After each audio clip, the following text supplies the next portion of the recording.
Before we get to the confession, it's obviously time to partake. Nice fade, I thought. Well done. Time to partake of something from the trolley. What are you offering us today from the drinks trolley as it wanders past, Suze? Well, Matt's going to approve of this one. I've gone for a gin and tonic. Oh. I've picked Rock Rose, a nice Scottish distillery, and they do a spring edition, which they've just brought out, which you'd serve with tonic and a garnish, a coriander leaf, which will bring out the sweeter notes of the gin.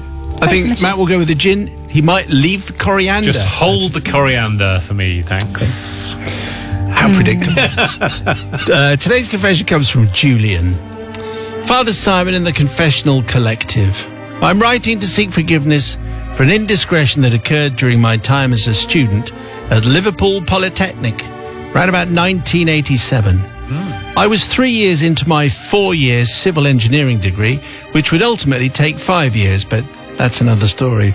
I was on a thin sandwich course, as it was called, and having just completed my second spell working in industry and having been paid for the privilege, I was feeling rather flush. So this is a student feeling rather flush.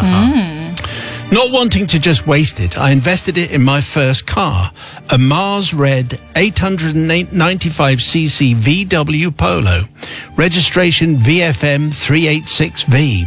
It was my pride and joy and elevated me to a position of chief taxi, especially at the young person's accommodation flats where I stayed.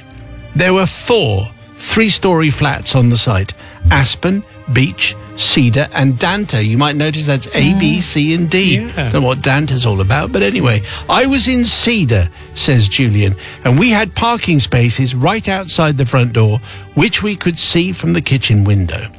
Along with the 1987 new intake to the flats was a jovial Irishman. We'll call him John. Lovely guy, great crack and so on, but there was a problem. Well, there were 2 problems, actually. Firstly, John had brought from Ireland his VW Polo Classic Saloon with a superior spec to mine. And secondly, John chose to park in our parking spaces as he thought it was safer there. Well, you can imagine the indignation and rage that this brought about.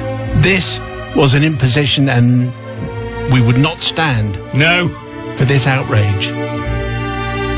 One evening, and still to this day I don't know why I did it, I tried my key in his lock and it opened. Really? What? Well, let's not stop there and see if it would start the engine. And it did. It did? Oh, joy of joys, and so started the elaborate plan. The following morning, John went to his car, but failed to notice that it had been moved 2 spaces to the left. However, the second morning, he did pause with a puzzled look on his face to see that it had moved 4 spaces to the right and was parked the other way round. This was going too well to stop, so over the next 3 weeks, the car ended up in every single conceivable space and position and orientation possible in one car park. Nicely parked, badly parked, boot first, bonnet first, freshly cleaned, freshly driven, sometimes smelling of flowers, sometimes smelling of wet dog. What? That was particularly inventive. Sometimes smelling of chicken sandwiches. Right. Now, as I said earlier, John was good crack and we did enjoy a pint or 2 with him. But over this period, he was, I have to say, and to say the least, slightly fraught. And after a few Guinnesses down the pub, confessed that he thought his car was possessed. And as a good churchgoer, he was going to get the priest to perform an exorcism. Ah, we're back there. Yes, and Father Jimmy duly did his thing. He waved his wand. He said, Expelliarmus. I think I've got just a bit His right. wand. Yes, Right. is that right? Okay. Is that, yeah. Expelliarmus. Father Jimmy and his wand. There they are. Exactly. Anyway, everything was fine after that because we stopped our evil night moves. And John's car was haunted no more. Oh, a bit feeble there. Father Simon, I'm not seeking forgiveness from John, nor from his fellow flatmates in Danta House, silly name, as they were all snobby, arty types that wore berets and ponchos. They deserve to listen to John telling his possessed car tales. No, it's forgiveness from poor Gwen, who lived as the flat warden, on a daily basis was harangued by John over the lack of security and wicked spirits that frequented the flats. I trust you can all seek to unburden me of this jolly jape after all these years. Yours repentantly, Julian.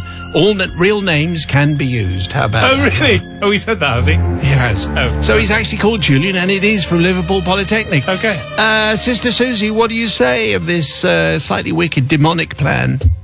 Well, very well done on the commitment, Julian, there. I think, to try that car in every space, which way, here and there, I think is, it's committed, and I'll give you that. However, you did take it for a drive, and it is kind of theft. So therefore, and it's a prank, which I don't like. So Theft I'm and not gonna prank. give you- Yeah. But Equals. what a great mix. That was Nope. so cool. Music. Oh, yes. I don't think anyone, nobody noticed. Nobody noticed. Brilliant. Oh, okay, Brilliant. Brother Matthew. Yes. Yeah. Well, shouldn't I'm going to make a suggestion. Shouldn't John have been keeping an eye on his car instead of gassing away with all the other art students about life and stuff? They should have been looking at where his car was, and then he would have seen Julian driving it around the car park and leaving chicken sandwiches in there. And Gwen's in charge of security, but security have no remit over the undead or over the spiritual realm, as I understand That's it. right. So, for all of those reasons, I'm going to forgive. Also, forgiveness from Father Jimmy, because Father Jimmy, he there's basically one. There's he, one. he tried to do the exorcism, and there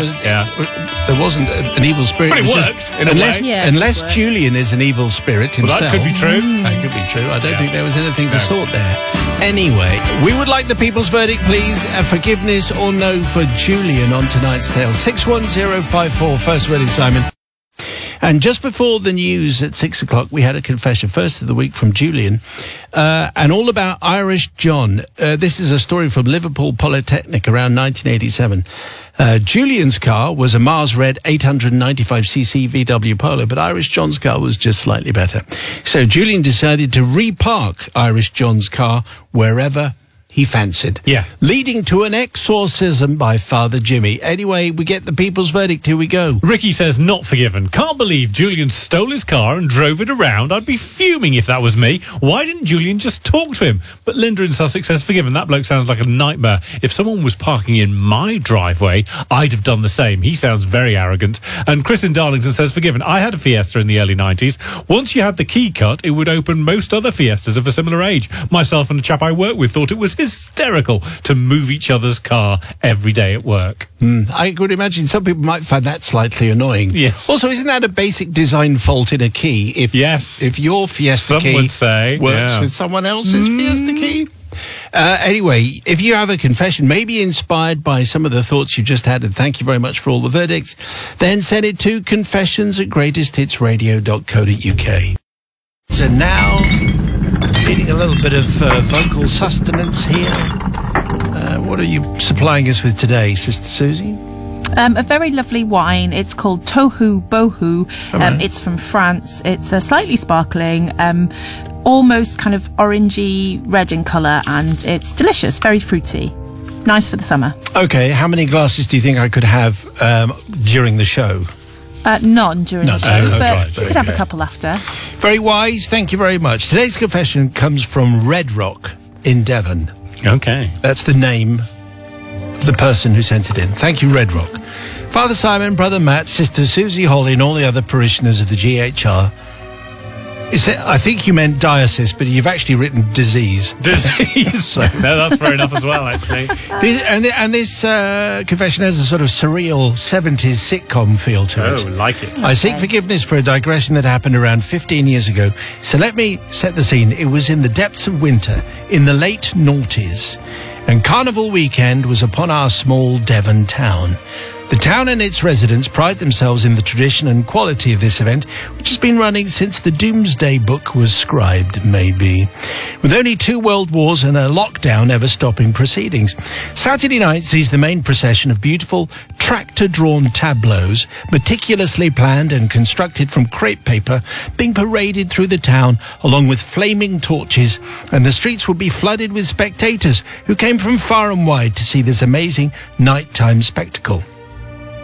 But for the locals of the town, Carnival starts on Friday night, where the pubs are a little quieter and we can have some local fun. Father Simon, I've spent quite some time trying to find ways of making this next part sound more palatable for the listeners, but I can't, so here goes. It's been a tradition for many years now that Friday night would consist of a group of people dressing up as and making fun of those people in the community who may have transgressed over the previous year.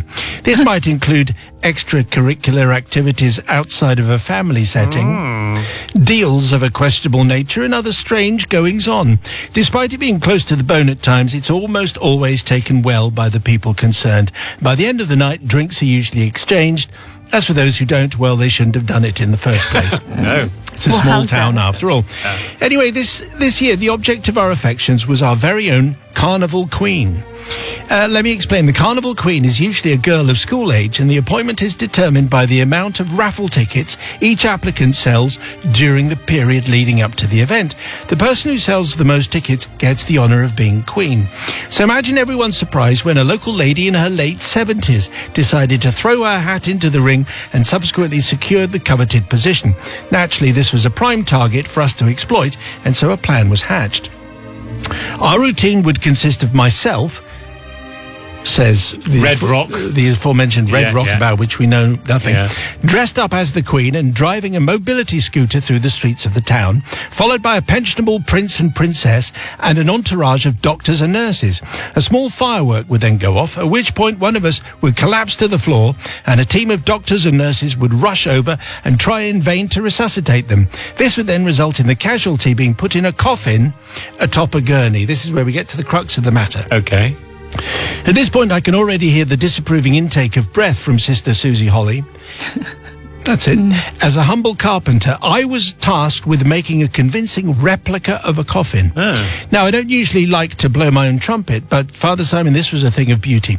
Complete with side handles and furnished inside with a set of net curtains from a charity shop, the local undertakers would have been proud. Friday night went without a hitch. Well, there were equal amounts of laughter and disdain, actually, but like I said, if you can't take a joke, you shouldn't have joined. And at the end of the night, we went back to the local pub to get changed into our civvies and drop all of our props. The landlord of the pub was more than happy for us to use the function room as storage, but was insistent on removing the very convincing-looking coffin from the beer garden before the following weekend, as he was holding an over-60s lunch. As he thought it might be distasteful to force the patrons to look on their impending face, rude and insulting, through the window whilst chewing on their mushy vegetables. I mean, I'm going to make a note of this. Definitely not forgiven. That's good. You wait till you're 60. Needless to say, we forgot about this until Thursday night after playing at the pub in the local pool league. Not having any kind of suitable transport to remove it and having had a few shandies, a couple of us quickly thought on our feet and decided to throw the coffin over the beer garden wall and into the river. Job done, problem solved. Also, we thought. Fast forward a couple of weeks and a friend of mine rings. He tells me to buy the local newspaper and turn to page 9. A paper was duly bought, page 9 was found, and there it was. A column with the heading, Brothers Make Spooky Find, Body Still Missing. It turned out that the coffin had landed perfectly in the water and then proceeded to drift for more than 20 miles before it stranded itself on a bank and subsequently discovered by 2 young lads. The coffin looked used, battered, and the lid was open. Maybe the article wondered there had been foul play. Maybe the dead person had been stolen. Maybe they weren't dead in the first place and it was all an insurance fraud. Or maybe a miracle had occurred. We made quite a splash, as had the coffin. Father Simon, I don't seek forgiveness for taking the mickey out of the Carnival Queen. Many people were incandescent with rage over our antics, but she was definitely not one of them. She found it extremely funny, and we even had a scooter race around the local co-op that night. No, I ask forgiveness from Devon and Cornwall Flying Squad, scenes of crime officers, and anyone else in the force whose time I wasted. No, a body did not float away. There was no body in the first place. But I do seek forgiveness from the 2 young lads who stumbled upon what they thought was a genuine coffin due to my considerable talent and enthusiasm to do a job properly. I do think that Red Rock in Devon is a bloke. Because I think you can tell, and also he's a bit of a show-off. That's my assessment, instant psychological analysis. Sister Susie, what do you say?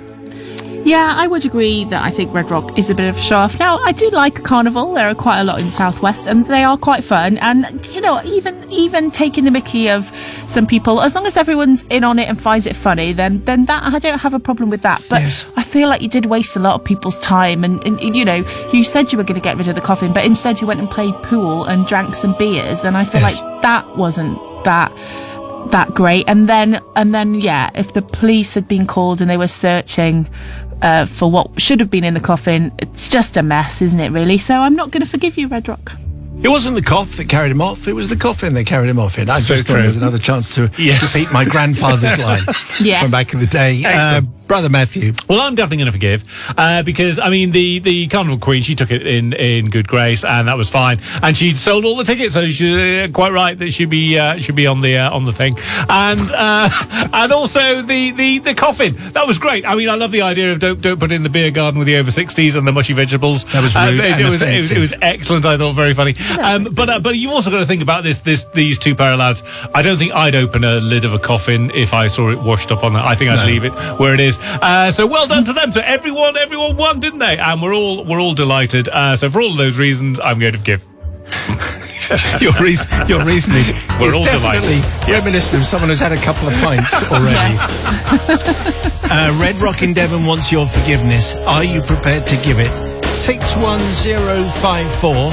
Just before 6 o'clock, today's confession came from Red Rock in Devon, who, I mean, there was an elaborate setup with a carnival and all that kind of thing, but mainly there was a coffin which was made by Red Rock, who is a bit of a carpenter, and then this coffin was thrown overboard into the river, washed up, and there was a big local hoo-ha because they thought maybe a body had escaped, but there was never any body.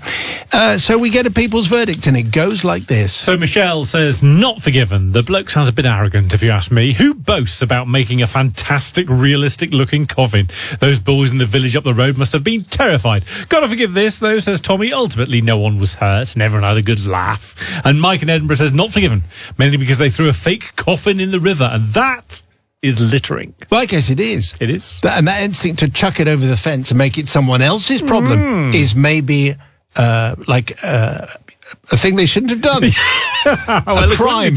Yes, a crime is what I'm looking for. Yes. Littering, I think it's 75 quid for Yeah. chucking a coffin in a river. Is it? Yes, I think that's right. So the verdict has been done. Thank you for all the messages and thank you for all the confessions. Send yours, please, to confessions@greatesthitsradio.co.uk. 1 hour to 5:45. This is Greatest Hits Radio's confession time. Don't forget, if you have a confession and we use it on air, well, that's the time that you get a smart speaker, which is obviously a very lovely thing. But meantime, we need a little bit of refreshment before we head into the murky depths of another confession. And maybe Sister Susie has something rather nice from her pub shelf. What are you taking today? Well, I feel like this is going to divide opinion, but it is nearly Easter, and it's an imperial stout, but it's a cream egg imperial stout. So Wow. it's Vault City's brewery have taken the iconic cream egg and replicated it in a cream stout. So yeah, the gooey goodness and the sweetness is all in there in a nice dessert stout. It is 14% though. So 14% of cream egg. sip responsibly. Wow. Okay. I mean, call me old-fashioned. Yeah. I'd like a Guinness, and then I'd have a cream egg. Thanks. Would that be so wrong? No. Well, I started coughing just at the combine wrong it. time. Great. Today's confession comes from Johnny Boy. Johnny Boy, it's vaguely PG in places, this tale. Right, fair enough. Father Simon and the Confessional Collective. My confession relates to an incident which occurred on a Mediterranean cruise from Southampton that my wife and I enjoyed last year. The Big Shiny is some ship. Names have been changed here. That's not actually the name of the ship. Obviously not. No. The Big Shiny is lovely. Our cabin was large, comfortable and quiet with a balcony. The guests are served by several excellent restaurants, bars and shops.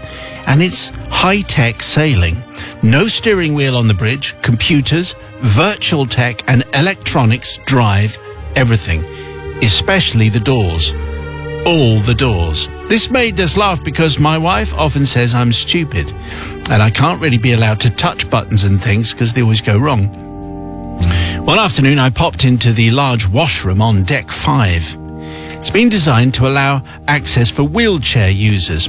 The cubicle doors inside, there are 2 of them, are large, wide, and exclusively electronically controlled. Excuse me, it's come at just the wrong time. I spent a long time working out how to use the darn things. Do you want some water? Tell you what, let's enjoy Albinone's Adagio for Let's one do moment. that.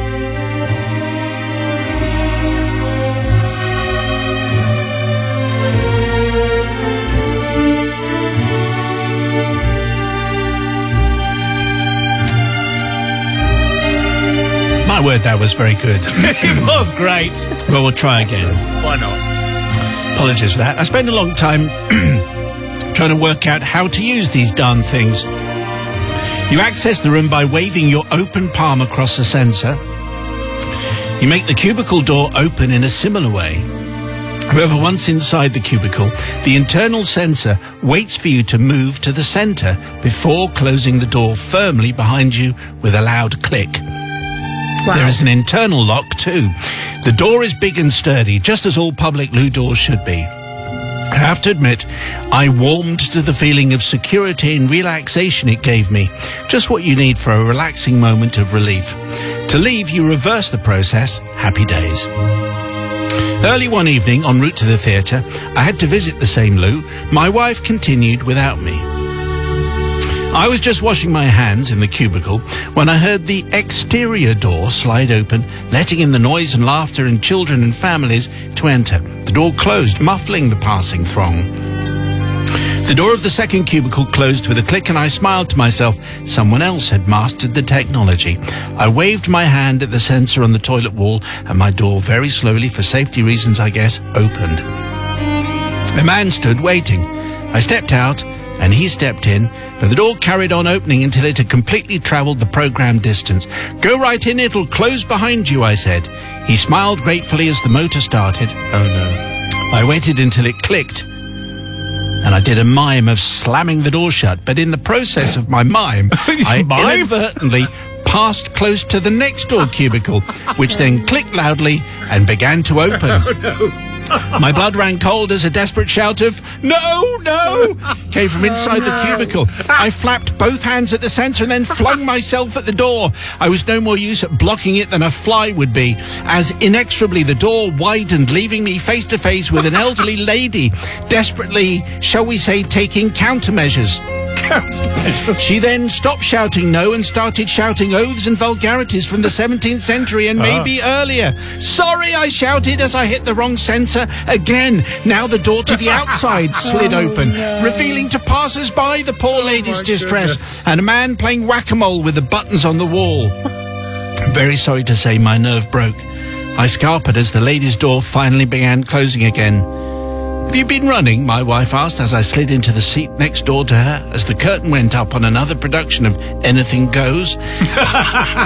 Oh, yes. "No," I lied, wheezing. So to the lady on the big shiny, name changed, "I'm so sorry for your distress, but why hadn't you locked the door in the first place? Sorry and sorry and sorry and sorry again. I guess my wife might be right." Indeed, yes, I am stupid. Yes, that's basically where Johnny Boy is heading. Apologies for the coughing fit, but we got there in the end. We did. A little sitcom feel to that one. What do you say to Johnny Boy, Sister Susie? Well, Johnny Boy, like, I do feel for you. That sounds very complicated, and I'm not sure I would have managed to decipher how on earth. And what happens if you really bust in for a pee? You've got to wait for the door to close. Yes, I think really you do. Slowly behind you. But I just feel like you got a bit cocky, didn't you? And you thought, I know what I'm doing here, and then it just was disaster. And that poor lady. So I can't forgive you, I'm afraid. A brother from another gutter. Yes, call me an old Luddite, but I don't want my trips to the loo governed by electronics. Thanks very much. I want to have a doorknob, and I want to have a bolt that I can slide across and know that that door is definitely going to stay You don't want a closed. sensor. I don't need a movement sensor. I detector. don't need multiple buttons telling me when to close the door and when to lock it. Why were you doing mimes around that lot? That's what I want to know, because it seems like the worst worst place to be doing mimes is where people are doing what they're doing in the privacy. It was a mime of slamming the door to entertain the gentleman who's gone in. Yes, of course it was, but you don't do a mime when he's about to do his thing with the electronics. So, for all of those reasons, and because you managed to get through that entire thing with a massive cough, I'm going to forgive. Okay, thank you. So it's the people's verdict, basically. Do you forgive Johnny Boy for his uselessness with electronics, which basically embarrassed a poor lady who was having to take countermeasures? 61054. Just before the news, a confession from Johnny Boy, whose wife often said that he was stupid and should not be allowed to touch buttons and things, and then proceeded to prove her point with a cruise convenience calamity. People's verdict is in. Here we go. So everyone's forgiving tonight. Forgiven, says Murray in Swanage. What's wrong with a normal door with a lock? If it ain't broke, don't fix it. Kevin says, forgiven. I agree the system is the problem, but the lady didn't lock her door. No. I think she needs to take some responsibility here too. And Ella in Surrey says, forgiven. They have these kind of systems on trains, and I personally had a rather embarrassing instance where I was going about my business and the door automatically slowly opened, exposing me to a full carriage. Dear, dear, dear. Thank you for the verdicts. Thank you for all the confessions. Send yours, please, to confessions@greatesthitsradio.co.uk. Which puts me in mind of a little drink that might be taken from Central Perks here. What are you going to be serving us there, Suze, from your pub today? Oh, hang on, there you go. Sorry, start again. Well, I thought we should have a crisp, nice lager, a Keller Pils, very delicious, and yeah, I think you'll love it. Yeah. Very Any good. Chance of a Gavi, maybe? Yeah, if you want a Gavi, you could have a Gavi. I had a really nice white Rioja at the weekend, actually. Okay. That would be a delicious one, too. So many things to choose from. Exactly. So many. What a great bar you have there. That's very good. And thanks for the drinks trolley all this week. So today's confession comes from Gordon. All right, Gordon. Dear the very Reverend Simon and the assembled judgmental Kirk session. It's a Scottish thing. Oh, says Gordon. Yeah, I like it. My confession takes me back to the year 2000 when we had our then millennium holiday to that best of British seaside towns, Scarborough. And then my family of three, my wife Lynn, 3-year-old son, and my wife Lynn, 3-year-old son Greg, and myself, Gordon. So straightforward, that. So straightforward. Really? Only a fool could get that wrong. We enjoyed sunny days over 2 weeks at the seaside, lashings of ice cream, donkey rides and fish and chips, as well as the dreaded kids' disco at the holiday park where we were staying. All that makes a great British holiday, and it never rained once. Lol. Always looks strange when written down. Towards the last few days of holiday, we went late afternoon shopping, perusing the gift shops along the seafront for some small gifts, showing the delights of Scarborough to take home for our family and friends. You know the types: fridge magnets, rock, tea towels and ashtrays. Well, not so much the ashtrays, but I know what you mean. On the way back, we walked past the large theatre on the seafront where the Chuckle Brothers, that summer season's headline act, were starring. We stopped and had a look at the poster advertising the show. My young son did not really know who this brilliant act were, so he had no intention of going. But his big cousins, Kirsty and Heather, aged 11 and 9 at the time, back in Scotland, loved them and thought these two brothers were the funniest people on planet Earth. At that point, a man who worked in the theatre walked towards the theatre doors, carrying a large pile of large A4 programmes in both arms for that night's performance, and asked me if I could open the door for him, which I did. He then thanked me and handed me a free programme showing me a picture on the front of the Chuckle Brothers, like on the poster we'd just been looking at.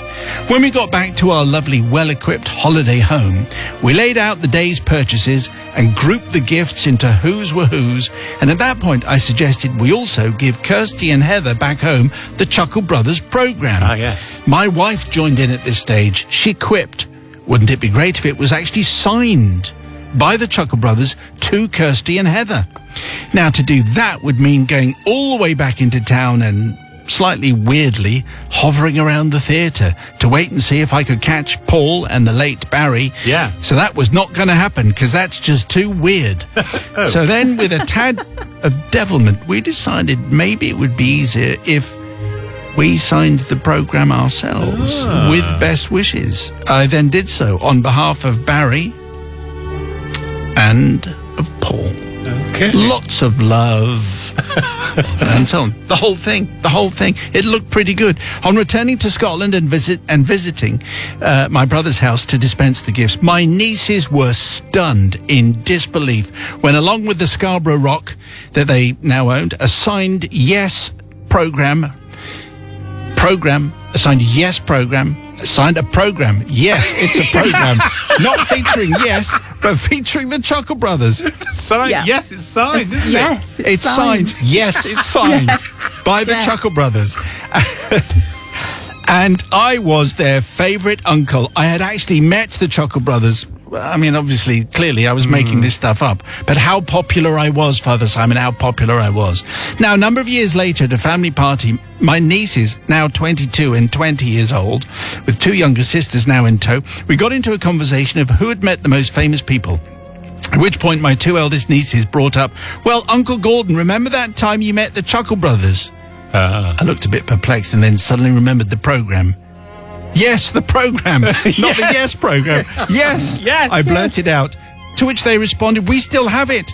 And said when we were growing up, we had friends round. They would always say how lucky you were to have a personally signed programme from the Chuckle Brothers. The brothers at that time were still going strong on TV and were now a firm favourite of their now younger sisters. My wife Lynn then nudged me, but I said nothing. Reverend Simon, I do not seek forgiveness from my nieces, who took so much pride in their signed programme, but to the venerable Chuckle Brothers, who I suppose, stole their intellectual property. And to any parents who were reluctantly made to queue up by their kids at backstage doors after shows to get signatures from TV stars, which I thought was much easier and much quicker if I just did it myself. How is this signed? This confession, it's signed from me to you. Oh, of course it is. You see? Yeah. You see? I mean, that you have to say that's a very stylish way to go. Yeah. From me to you, that's Gordon, also known as Graham. But that's slightly confusing. You'll have to check in the podcast for all those details. Sister Susie, what do you say to Gordon Graham? Well, I think slightly harmless, Gordon Graham, but also kind of like they thought that was real. And that I feel is a little bit mean, but I also am feeling quite forgiving, and I'm sure the Chuckle Brothers wouldn't mind, so I'm going to forgive. Imagine having the Chuckle Brothers and Yes in the Yes. same confession. Oh. Quite extraordinary. It was signed. Imagine. Yes. It was Yes. The members wasn't of it? Yes had signed Yes. it. Brother Matthew. So I'm definitely going to forgive. I'm sure Paul and Barry Chuckle would have been more than amenable to signing it, and they didn't mind if you just saved them some time by signing the programme instead. So yes, definitely forgiven. Everyone win, including all of them, and indeed the Stranglers. I think they'd be very happy with the outcome as well. All right, So that's very to me, to you, I'm going to forgive. Thank you very much. Okay, 61054 for the People's Verdict.